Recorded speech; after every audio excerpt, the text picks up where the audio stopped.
sessão.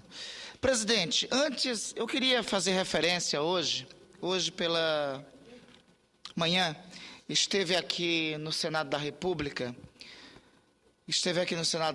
o ministro da Economia, o ministro da Fazenda, o ministro Guido Mantega, para explicar as diretrizes da política econômica do governo e para apresentar a situação, os números da economia nacional.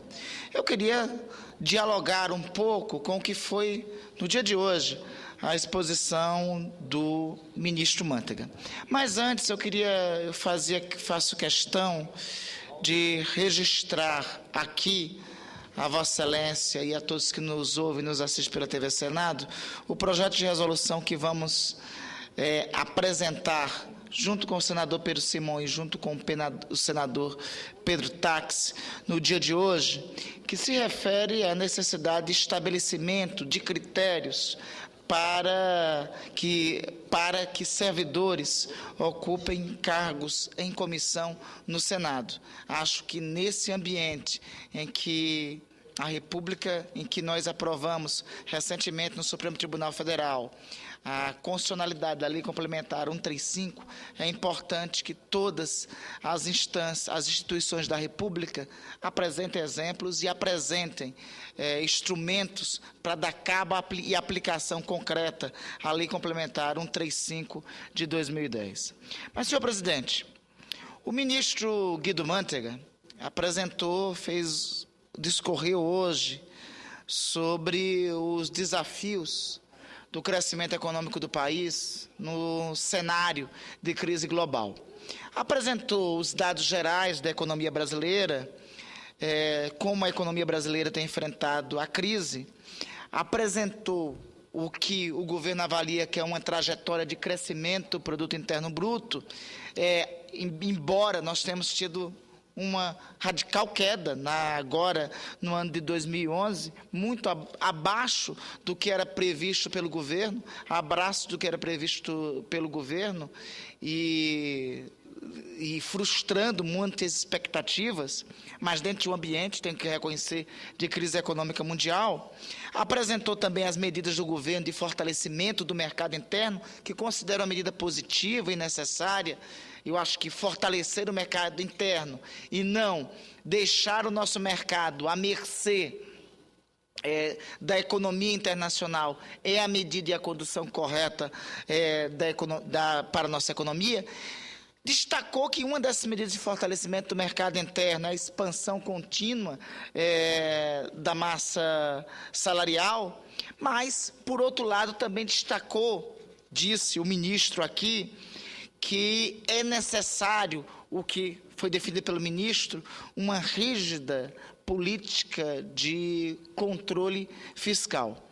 Me parece antônimos o crescimento econômico com esses ditames da economia neoliberal que são proclamados pelas necessidades de ajuste fiscal na economia, que sempre se referem a diminuir a capacidade de investimento do Estado e sempre se referem a reformas que tem cunho de reformas que, via de regra, como está ocorrendo na Europa, diminui o direito dos trabalhadores, são reformas que diminuem as conquistas sociais da ampla maioria da população, da população brasileira. Eu quero chamar a atenção, um dos dados destacados pelo ministro deu conta do seguinte, que os países ricos, uma das políticas monetárias adotadas pelos países ricos foi inundar de liquidez, ou seja, foi de expulsão dos seus capitais em direção aos países emergentes.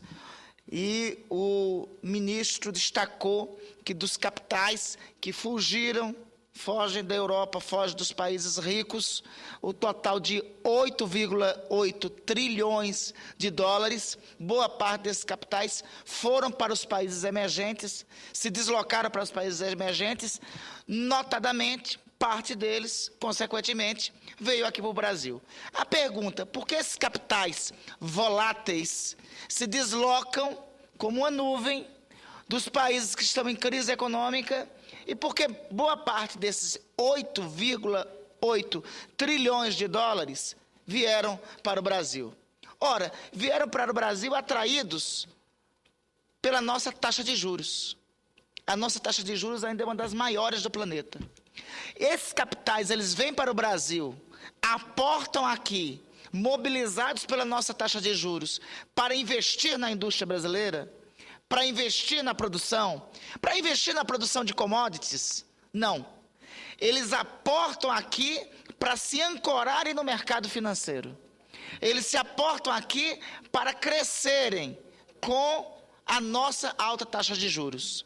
Quando não for mais agradável o Brasil, nem precisa grandes turbulências. Quando o Brasil não for mais agradável para esses capitais, eles voltam ou para os seus locais de origem ou se deslocam para outra nação. É uma característica desses tempos de globalização. O capital, concretamente e em definitivo, não tem uma pátria só. Ele se desloca como nuvem para onde é mais interessante. Nesse momento, ele está no Brasil, ancorado, boa parte dele está no Brasil, ancorado na altíssima taxa de juros praticadas pela economia brasileira. Eles estão no capital, eles estão no mercado financeiro.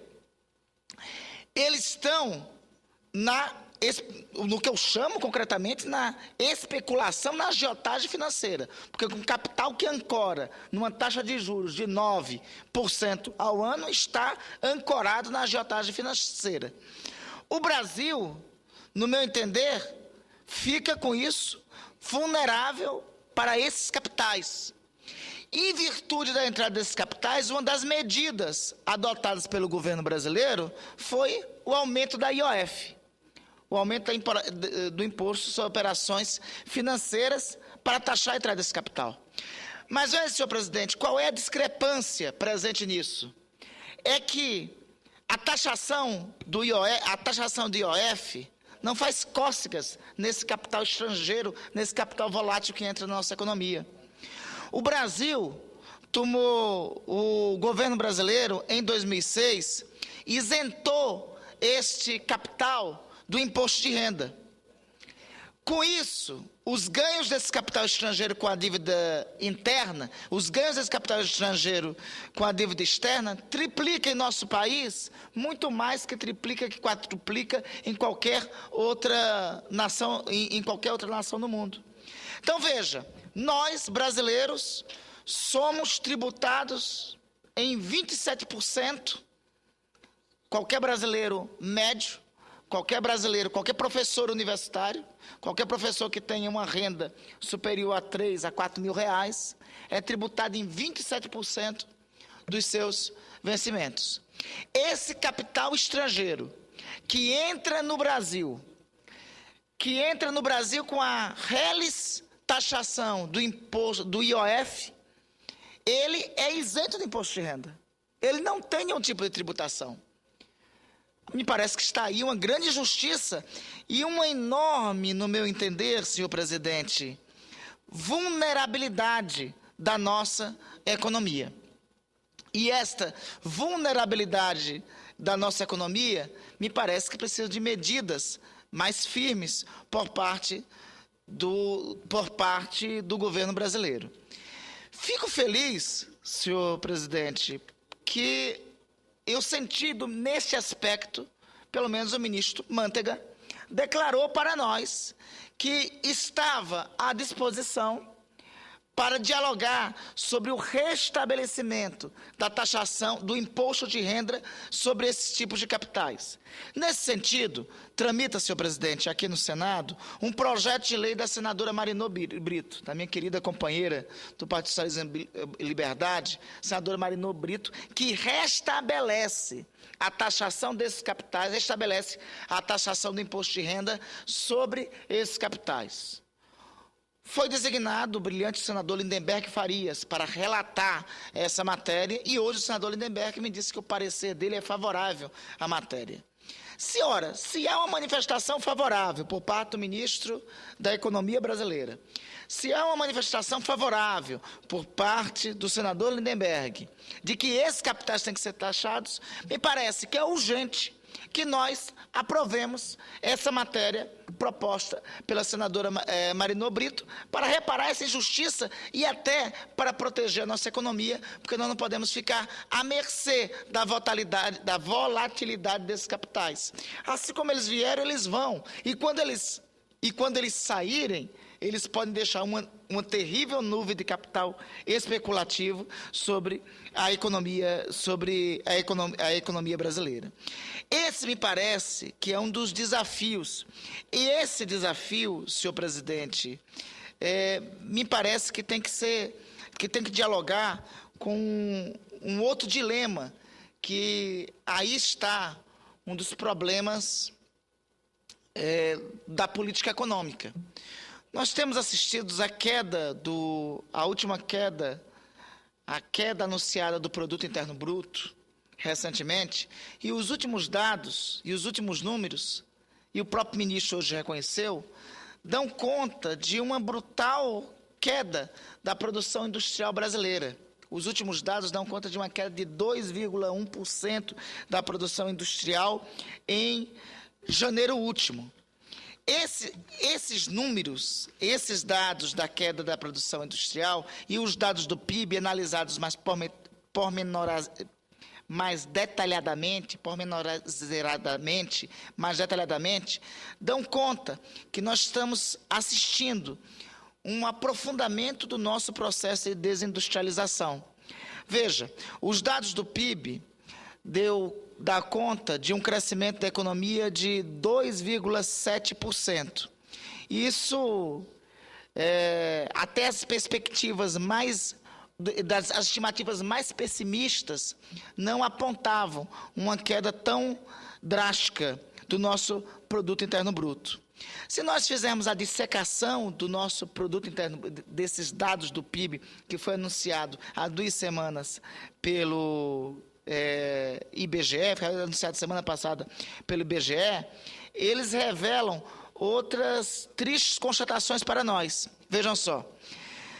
O PIB revela que, acima da média do PIB, cresceu o agronegócio, a indústria da construção civil e a indústria da mineração.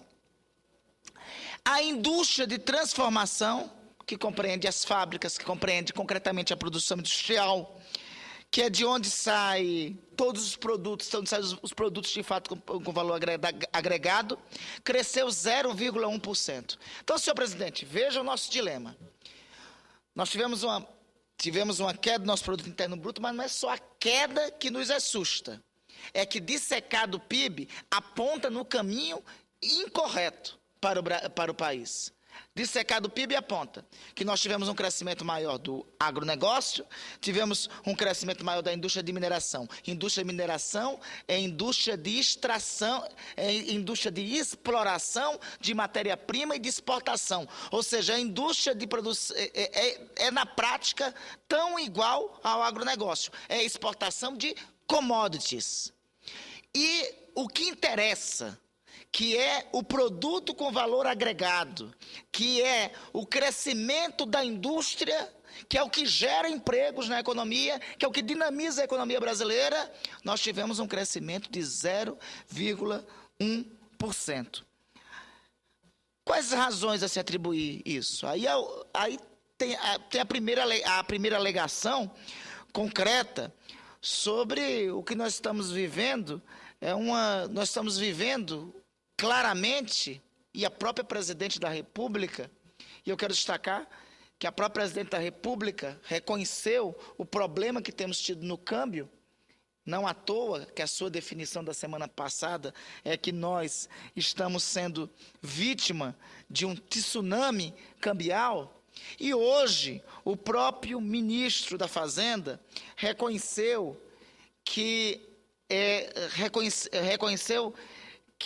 as medidas em relação ao câmbio, para tentar ancorar o câmbio, ainda são insuficientes para deter esse processo de desindustrialização.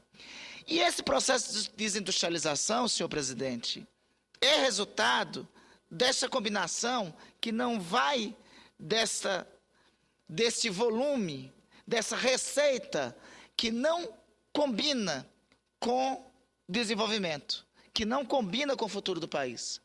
A receita de ainda termos uma alta taxa de juros e da insistência e da política cambial, da forma como está, e da ausência de investimento em infraestrutura, vai, em definitivo, nos fazer retroceder em relação ao nosso desenvolvimento industrial e em relação ao nosso futuro. Tem um outro dado da exposição do ministro que também me preocupa, que são os dados relativos ao investimento do país em educação. Os dados apontados pelo ministro de Investimento em Educação dá conta de um crescimento de 2002 de 18,7 milhões de reais a 68,6 milhões de reais. Um crescimento que seria de 222%. Mas esse crescimento continua representando um investimento do Estado brasileiro de apenas 5% do nosso produto interno bruto em educação. Ora, senhor presidente, o Japão, quando saiu da Segunda Guerra Mundial, não investiu menos de 10% do seu produto interno bruto em educação, para dar o salto que deu. Estou preocupado, a minha preocupação é da fórmula que estamos adotando hoje em relação ao nosso futuro. Ou seja, nós estamos com a economia dissecando o nosso último crescimento, o nosso último produto interno bruto.